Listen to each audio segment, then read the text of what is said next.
O Pensa e Creia dessa semana tem como base uma passagem que está em Mateus, capítulo 19, em que é feita uma pergunta a um jovem rico, né? Aliás, um jovem rico faz uma pergunta a Jesus, e diz, uma pergunta que todos nós devemos fazer: o que preciso eu para herdar a vida eterna? O que é necessário? Ele aborda o Senhor Jesus e faz essa pergunta: o que é preciso para eu herdar a vida eterna? E Jesus dá uma resposta inicialmente simples, porque Jesus está testando o coração daquele jovem. Diz assim: olha, você guarde os mandamentos. Aí o jovem fala: mas quais mandamentos? Jesus responde: olha, os 10 mandamentos. Não fala exatamente assim, mas basicamente Jesus fala: olha, os 10 mandamentos, não adulterarás, não matarás, e tal, né? E o jovem rico diz: mas eu tenho observado isso sempre. Aí o Senhor, ele deu a deixa para o Senhor fazer a colocação que o Senhor queria fazer para ele. Aí o Senhor fala assim: bom, aí porque ele diz assim: eu tenho observado isso sempre, o jovem diz, né? E o que me falta ainda? Pergunta perigosa, né? E o que me falta ainda? Aí o Senhor Jesus fala: olha, você quer ser perfeito? Vai e vende tudo que você tem. Dá o teu dinheiro aos pobres. Você vai ter um tesouro nos céus.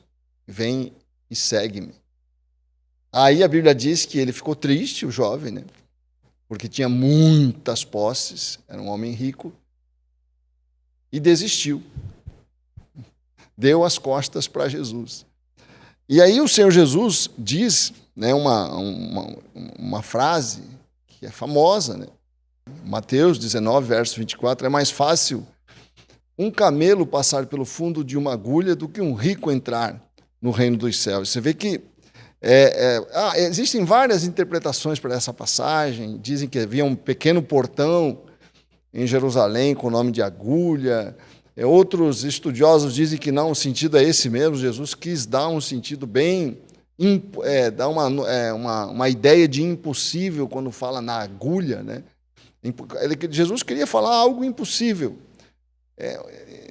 Mas se você for estudar o texto, muitos querem dar um sentido um pouco mais compreensível, dizendo que era um espaço que havia em Jerusalém.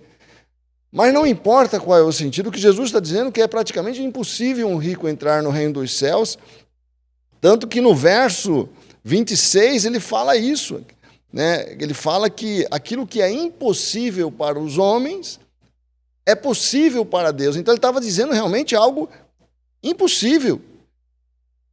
Porque é impossível, o que Jesus está falando assim, é impossível um rico entrar no reino dos céus. Daí a pergunta da minha irmã, né, que fez, que enviou. E como é que... Quer dizer que um rico nunca vai ser salvo? Aí Jesus fala: não, é possível, porque para Deus é possível. Porque o problema não é a riqueza é uma coisa boa. O problema não é a prosperidade. A prosperidade traz saúde, a prosperidade traz saneamento básico, moradia. Quanto mais próspera uma nação, quanto mais rica uma nação, mais benefícios essa nação traz para a população. E para uma nação ser rica, precisa de pessoas ricas. Não é como uma nação ser rica com uma população pobre. Então a prosperidade é uma bênção. O problema aqui é o apego às riquezas. O que o Senhor Jesus está condenando aqui é a atitude de a pessoa colocar como a máxima prioridade na sua vida o dinheiro. O dinheiro não pode ser o teu Deus. Por isso que o Senhor fala que nós não podemos servir a Mamon e ao Senhor, é impossível. Se o dinheiro é a máxima prioridade na minha vida, o Senhor não é o meu Deus. Meu Senhor é Mamon, é o dinheiro. É isso que o Senhor está condenando aqui nesta passagem, que é uma passagem ilustrativa, porque se nós pararmos para pensar, parece que Jesus exigiu demais desse homem, mas pensa bem, era o rei do universo. Não era qualquer homem que estava dizendo para aquele homem ali: vai e vende tudo que tem. Quem está falando isso para ele é o rei do universo. O que é melhor? Você ser um seguidor do rei do universo que está fisicamente na tua frente, dizendo... O que é melhor? Você seguir a Deus que está na tua frente? Fisicamente, você ser sócio de Jesus, na empreitada de Jesus, ou você ficar com o teu dinheiro? Se ele tivesse entendido que quem estava falando para ele, vai e vende tudo que tem, era o rei do universo, ele não ia titubear. Mas o apego que ele tinha às riquezas impediu dele perceber a escolha que ele tinha na mão. Ele preferiu ficar com o dinheiro dele ali, que ia durar um tempo, do que pegar algo eterno, uma garantia eterna, né, de poder participar da história mais fascinante que já existiu na história humana, que foi o ministério de Jesus. Ele podia ser sócio do ministério de Jesus, participar, entrar para a história. Ele simplesmente desapareceu da história por causa da escolha que ele fez, e a escolha que ele fez foi por causa do dinheiro que ele tinha, por causa das posses que ele tinha. Então, isso que o Senhor está confrontando, o nosso apego exagerado às riquezas, que nos impede de perceber aquilo que é mais importante.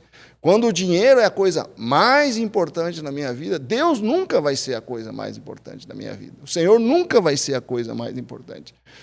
É esse apego à riqueza que transforma o dinheiro numa idolatria na minha vida, que me impede de entrar no reino dos céus. E não ficar rico. Se você tem oportunidade de prosperar, prospere. Se você tem oportunidade de enriquecer, enriqueça. Mas jamais deixe o dinheiro ser o senhor da tua vida. Pense e creia.